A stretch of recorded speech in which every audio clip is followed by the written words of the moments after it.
Good morning, everyone. How are you? I hope you are fine. Today we are starting our Sanskrit book, lesson number 1. Okay, देखिए प्रथम पाठ है. पहला पाठ सुभाषितानी. सुभाषितानी का अर्थ क्या होता है? सु का मतलब अच्छा, भाषित वचन यानी अच्छे वचन. इसमें जो सूक्तियाँ दी गई है उसमें अच्छे वचन यानी मधुर वचनों का जो साधु महात्मा है, जो अच्छे लोग हैं, सज्जन पुरुष है, उनके द्वारा जो वचन है वो यहाँ पर दिए गए हैं. आप इन सूक्तियों को एकदम ध्यान से पढ़ना और इनके अंदर जो अर्थ दिए हुए हैं, जितने भी शब्द हैं उनका अलग अलग अर्थ है और हर अर्थ के अंदर, हर शब्द के अंदर उनका अर्थ छिपा हुआ है. ओके, देखिए फर्स्ट, पृथिव्या त्रीणि रत्नानि जल मनम सुभाषितम मूढ़ पाषाण खंडेशु रतन संज्ञा विधीयते.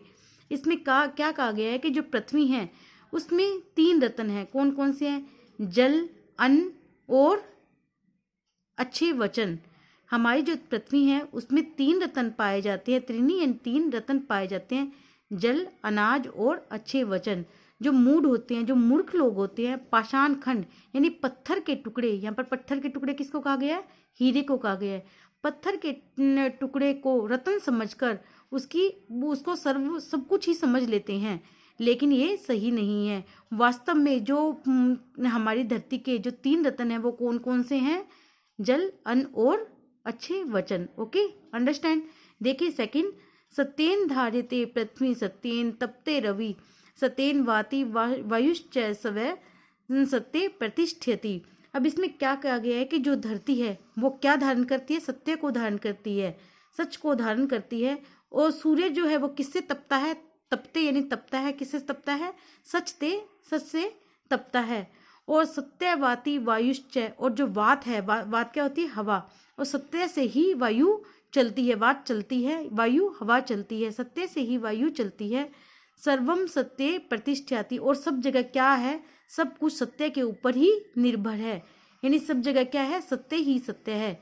तो हमें क्या करना है? सत्य को धारण करना चाहिए, हमेशा सच बोलना चाहिए. दोबारा देखो, सत्येन धार्यते पृथ्वी. जब पृथ्वी है उन्होंने क्या धारण किया हुआ है? हमारी धरती ने सच धारण किया हुआ है. और सच के द्वारा ही जो रवि है यानी सूर्य है वो तपता है. और सत्य के द्वारा यानी सच के द्वारा ही जो वायु है, हवा है, वो बहती है. और जो सब जगह क्या है? सर्वम यानी सब जगह सत्य है वो स्थापित है. ओके, थर्ड देखिए, दाने तपसी सूर्य च विज्ञाने विन्ने विस्मयो नहीं कर्तव्य बहुरत्ना वसुंधरा. इसमें क्या कहा गया है कि दान, तप, शौर्य, विशेष ज्ञान यानी विज्ञान, विनम्रता, नीति पर आश्चर्य नहीं करना चाहिए. क्या नहीं करना चाहिए? विस्मय यानी आश्चर्य नहीं करना चाहिए, नहीं करना चाहिए. क्यों? क्योंकि कर्तव्यो बहुरत्ना वसुंधरा, क्योंकि हमारी जो धरती है, वसुंधरा जो है, पृथ्वी पर अनेक रत्न धारण किए हुए हैं. क्योंकि हमारी जो धरती है उन्होंने बहुत सारे रत्न धारण किए हुए हैं. दोबारा देखो, दान, तप, बल, विशेष ज्ञान और विनम्रता और नीति पर हमें क्या नहीं करना चाहिए? आश्चर्य नहीं करना चाहिए. क्योंकि हमारी जो वसुंधरा है, हमारी जो धरती है, उसने बहुत सारे रत्न जो हैं वो धारण किए हुए हैं. नेक्स्ट देखिए, सद्वी रेवै सहासित सद्वी कुर्वित संगमतिम सद्धि विवादम मैत्री च नास द्विभि किंचित दाच रहता है. इसका अर्थ क्या हुआ? देखिए, जो सद्भी होता है वो क्या होता है? सज्जन पुरुष. सज्जनों के द्वारा, सह यानी साथ, सज्जन के साथ ही क्या होना चाहिए? बैठना चाहिए, उनकी संगति रखनी चाहिए. हमेशा हमें क्या करना चाहिए? सज्जन के साथ ही बैठना चाहिए और उनकी संगति रखनी चाहिए. क्योंकि सज्जन जो है वो क्या नहीं करते? हमेशा मैत्री रखते हैं, हमेशा विवाद कभी नहीं करते यानी झगड़ा नहीं करते. और साथ ही, सद्भी यानी साथ ही, वो विवाद यानी झगड़ा नहीं करते, हमेशा क्या करते हैं? मैत्री यानी मित्रता करते हैं. नास द्वीपी किंचित दाच रहता है.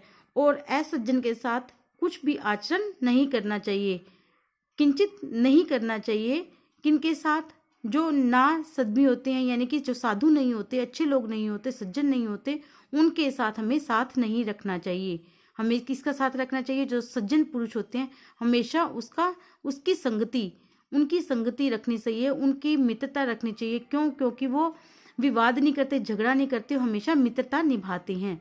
ओके, समझ में आया। नेक्स्ट देखिए, धन धान्य प्रयोगेषु विद्याया संग्रहेषु च आहारे व्यवहारे च त्य व्यक्त लज्जः सुखी भवेत। इसमें क्या कहा गया है कि धन धान्य प्रयोगेषु यानी धन धान्य के प्रयोग में, धन धान्य के प्रयोग में जो विद्या है उसका और जो विद्या है उसका क्या करना चाहिए, संग्रहण करना चाहिए। भोजन और व्यवहार, आहार क्या होता है, भोजन और व्यवहार, चय का अर्थ क्या होता है, और भोजन और व्यवहार क्या होता है, को छोड़ने वाला व्यक्ति क्या रहता है, हमेशा सुखी रहता है, उसमें लज्जा नहीं करता। जो लज्जा क्या होता है, लज्जा, शर्म नहीं करता। भोजन और व्यवहार में जो कभी भी जो लज्जा नहीं करता यानी शर्म नहीं करता, वो हमेशा क्या रहता है, सुखी रहता है। दोबारा देखो, धन और धान्य के प्रयोग में, जो विद्या अर्जन करने में, जो कि धन धान्य के प्रयोग करने में यानी कि जिनके पास पैसा है वो उसका प्रयोग करता है, और विद्या यानी पढ़ाई करता है, उनका संग्रहण करता है, जो आहार यानी भोजन करता है, और व्यवहार में कभी भी शर्म नहीं करता, वो व्यक्ति क्या रहता है, हमेशा सुखी रहता है। क्षमा वशीकृति लोके सम्या किम न साध्यते शांति खड्गे करे यस्य किम करिष्यति दुर्जने। इसमें क्या कहा गया है कि लोके यानी कि संसार में क्षमाशील जो है, संसार में क्षमाशील सबसे बड़ा वशीकरण है। क्षमाशील यानी कि संसार के अंदर जो है वो क्षमाशील होना बहुत ही बड़ा वशीकरण है, यानी कि क्षमा करने से हम क्या कहते हैं, दूसरों को अपने वश में कर सकते हैं। क्षमा के द्वारा ही क्या सिद्ध नहीं किया जा सकता। शांति खड्ग, शांति खड्ग क्या होता है, तलवार, यानी शांति, जिसके हाथ में शांति रूपी जो तलवार है, खड्ग है, करे, कर क्या होता है, हाथ, जिनके हाथ में शांति रूपी तलवार है, की करिष्यति दुर्जन, उसका दुर्जन व्यक्ति भी कुछ नहीं बिगाड़ सकता। कौन, जो दुर्जन बुरा व्यक्ति है वो भी उसका कुछ नहीं बिगाड़ सकता। दोबारा देखो, संसार में जो क्षमाशील व्यक्ति है, जो व्यक्ति क्षमा कर देता है, वो सबसे बड़ा क्या है, साध्यते यानी कि वशीकरण है, क्योंकि शांति रूपी जो तलवार है उससे कोई किसी का कुछ नहीं बिगाड़ सकता, यानी जो दुर्जन व्यक्ति है, बुरा व्यक्ति है, वो भी उसका कुछ नहीं बिगाड़ सकता। ओके, आई होप आपको ये जो चैप्टर है अच्छे समझ में आया होगा। आप इसको अच्छे से ध्यान से पढ़िए और इसके जो शब्दार्थ है वो अपनी नोटबुक में राइट कीजिए। Okay, thank you, have a nice day.